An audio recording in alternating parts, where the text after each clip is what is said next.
दोस्तों, किसी की सलाह से रास्ते जरूर मिलते हैं, पर मंजिल तो खुद की मेहनत से ही मिलती है। और आपको भी निरंतर रूप से अपनी मेहनत करते रहना है, क्योंकि दोस्तों सफलता का जीवन में कोई शॉर्टकट नहीं है। आपको मेहनत तो करनी ही पड़ेगी, और सफलता के लिए मेहनत ही एक वो चाबी है जिससे आप सफल हो सकते हैं। ठीक है, और इसी के साथ नमस्कार दोस्तों, और आज हम शुरू कर रहे हैं एसएसटी का टेस्ट पेपर नंबर 25। दोस्तों, आपको बता दूं कि इससे पहले हमने 24 टेस्ट पेपर एसएसटी के कंप्लीट कर लिए हैं, जो कि बहुत ही अच्छे और महत्वपूर्ण सवालों से परिपूर्ण थे। तो आप उनको भी जरूर देखें, ताकि अपनी तैयारी को आप आंक सकें कि आप कितने जो हैं पानी में हैं और कितने बाहर हैं। और एक बात दोस्तों, आपको बता दूं कि इन टेस्ट पेपर को देने से आपको क्या फायदा होगा।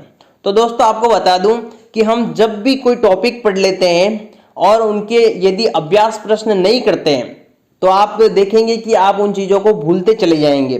और यदि आप किसी टॉपिक को आज पढ़ लेते हैं और उसको एक दो दिन या उसी टाइम उसके जो टेस्ट पेपर से संबंधित जो अभ्यास प्रश्न होते हैं आप उनको कर लेते हैं, तो आपके कहीं ना कहीं जो टॉपिक पढ़ा हुआ था उसका रिवीजन हो जाता है दिमाग में। ठीक है, आपके माइंड में उसका पूरा रिवीजन हो जाता है कि इसका यहाँ से ये पढ़ा था, इसका ये होता है, वो होता है। तो आपके माइंड में एक तरीके से वो जो है मैटर है उसका विश्लेषण होता है, और अच्छे से जो है वो आपके जो है आंतरिक माइंड में कह सकते हैं, आंतरिक मस्तिष्क में कह सकते हैं, फीड हो जाता है। तो इससे क्या होता है, आप जब भी एग्जाम में बैठेंगे तो उस टाइप का जब क्वेश्चन आएगा आपके सामने, तो आपकी जो मेमोरी है वो आपको वापस याद दिलाएगी कि इसका ये आंसर होता है। इस प्रकार से उसके जो भी आसपास के फैक्ट है वो भी आपको याद रह जाएंगे।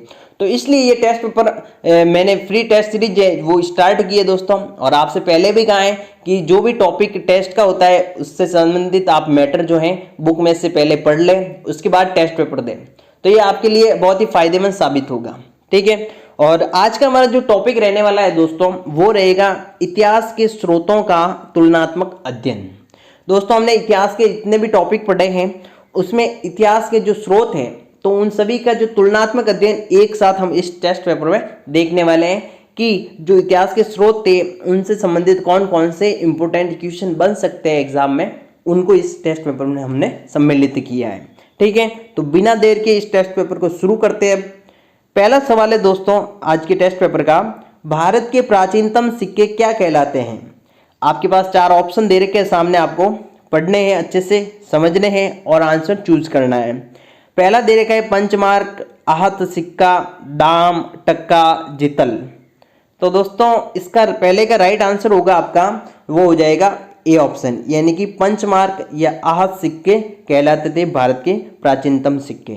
ठीक है, नेक्स्ट अगला क्वेश्चन लेते हैं, राष्ट्रीय अभिलेखागार किस शहर में स्थित है। बहुत ही अच्छा क्वेश्चन है। 4 ऑप्शन दे रखे आपके सामने, नई दिल्ली, जयपुर, कोलकाता, मुंबई। तो दोस्तों इसमें राइट हो जाएगा आपका 2 नंबर क्वेश्चन में ए ऑप्शन, यानी कि नई दिल्ली में जो है राष्ट्रीय अभिलेखागार स्थित है। ठीक है, नेक्स्ट आगे बात करते हैं। अगला क्वेश्चन है, सभ्यताओं के काल क्रम को आरोही क्रम में स्थापित करें। दोस्तों आपको समझना है कि आरोही क्रम का मतलब क्या होता है। पहले तो ये चीज आपकी समझी हुई होनी चाहिए, नहीं तो आपका क्वेश्चन सही नहीं होने वाला है। तो आरोही क्रम का जो आरोही क्रम यहाँ पे पूछा हुआ है, आरोही क्रम का मतलब है कि सबसे पहले प्राचीन, उसके बाद में उससे थोड़ा नवीन, उसके बाद में उससे नवीन। ठीक है, ये बताना है। और यदि अवरोही क्रम का पूछ ले आपको, तो आपको पहले सबसे नवीन, उसके बाद में उससे पुराना, उसके बाद में उससे पुराना, इस टाइप से आपको बताना रहता है इसमें। तो आपको ध्यान रखना है यहाँ पे आपको आरोही क्रम पूछा है, यानी पहले सबसे प्राचीन, उसके बाद में उससे थोड़ा नवीन, उसके बाद में सबसे बाद वाला नवीन।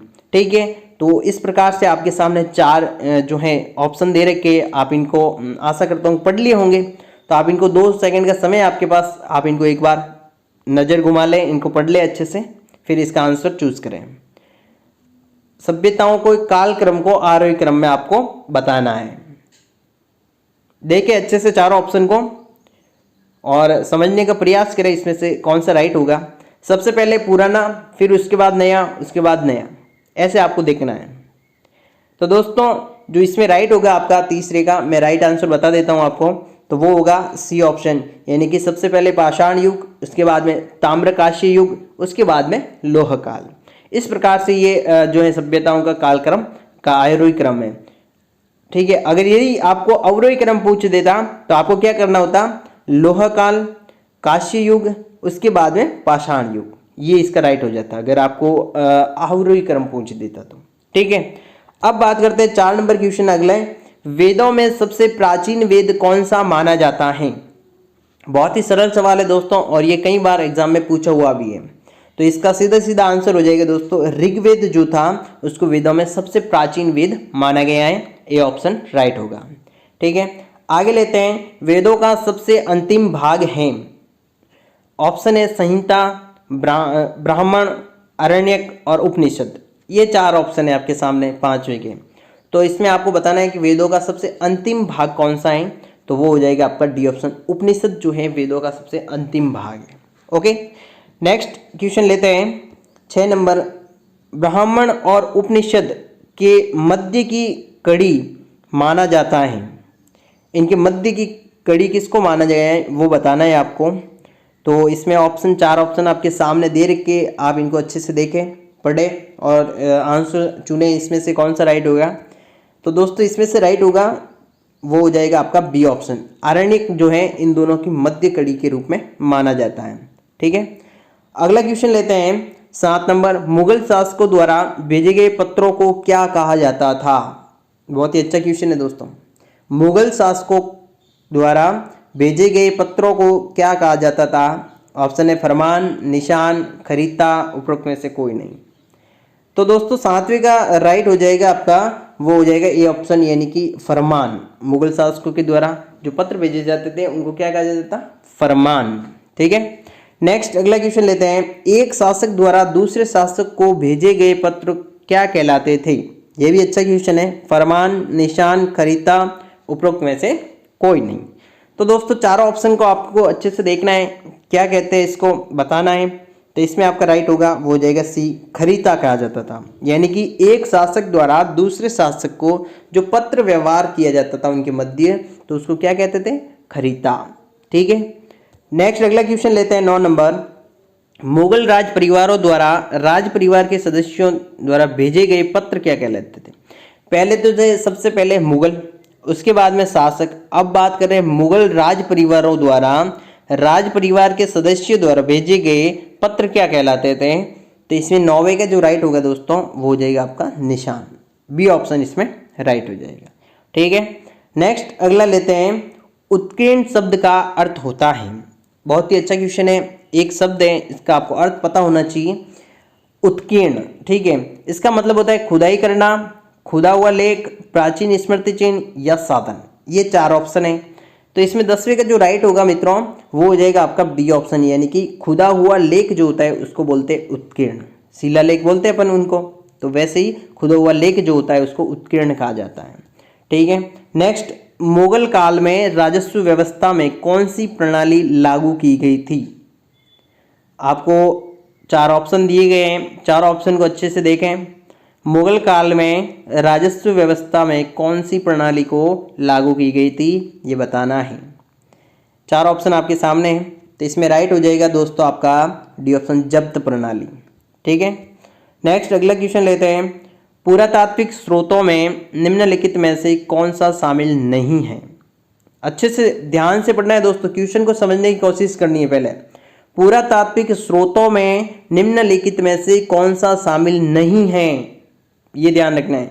उत्खनन, मुद्राएं, स्मारक या लौकिक साहित्य। तो दोस्तों 12वें का जो राइट होगा वो हो जाएगा लौकिक साहित्य जो है पुरातात्विक स्रोतों के अंतर्गत शामिल नहीं है। ठीक है, नेक्स्ट आगे बात करते हैं, निम्नलिखित में से प्राचीन भारतीय इतिहास को जानने के साधन में कौन सा साहित्यिक स्रोत में नहीं आता है। मतलब ये शामिल नहीं है, वही है कि निम्नलिखित में से कौन सा जो है भारतीय इतिहास को जानने के साधन में साहित्यिक स्रोत में नहीं आता है, वो बताना है आपको इसमें। तो दोस्तों आपको बताया साहित्यिक स्रोत, अभी साहित्य नाम आ गए तो यहीं से आपको पता लग जाना चाहिए कि इसमें राइट कौन सा होगा, क्योंकि साहित्य आपको पता हो तो किसी भी रूप में लिखित रूप में होता है ज़्यादातर। ठीक है, तो वो दूसरे कैसे हो सकता है, फिर जैन साहित्य, बौद्ध साहित्य, पुराण और स्मारक जो होते हैं वो साहित्य के रूप में नहीं होते।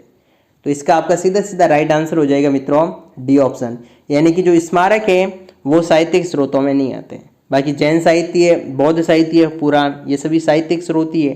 ठीक है, नेक्स्ट बात करते हैं 14 नंबर। दोस्तों इनमें समझने की बात है, पहले आप क्वेश्चन को अच्छे से समझने का प्रयास करें, उसके बाद जो है आंसर का चुनाव करें, तो आपको निश्चित तौर से फायदा होगा। नहीं तो आपके आंसर गलत जाएंगे। यदि आप जल्दबाजी करेंगे और क्वेश्चन को नहीं समझेंगे तो आपका आंसर गलत जा सकता है। तो ऐसी आपको गलती नहीं करनी है, पहले अच्छे से क्वेश्चन को पढ़ें, उसके बाद समझें, ऑप्शन देखें, उसके बाद ही अपना आंसर चुनें। ठीक है, और विद्यार्थी जीवन में छोटी छोटी आदतें हमारे जीवन में बड़ा फर्क पैदा कर देती है दोस्तों। इसलिए आपको विद्यार्थी जीवन की जो जीवन शैली है उसको अपनाना चाहिए और निरंतर रूप से अपने दिनचर्या को व्यवस्थित रूप से रखना है आपको। ठीक है, सोने का टाइम, उठने का टाइम, पढ़ने का टाइम, हर एक चीज़ का जो है व्यवस्थित दिनचर्या के साथ यदि आप काम करेंगे तो आप जरूर जीवन में और अपना जो लक्ष्य है उन दोनों में सफल होंगे। ठीक है, और आपका जो शरीर है वो भी स्वस्थ रहेगा। अब अगला सवाल लेते हैं। पहले 14 नंबर सवाल है, जीवन में से निम्नलिखित में से, देखिए अभी बोलते बोलते जीवन बोल गए यहाँ पे। 14 नंबर क्वेश्चन है, निम्नलिखित में से कौन सा वेदांगों में नहीं आता है?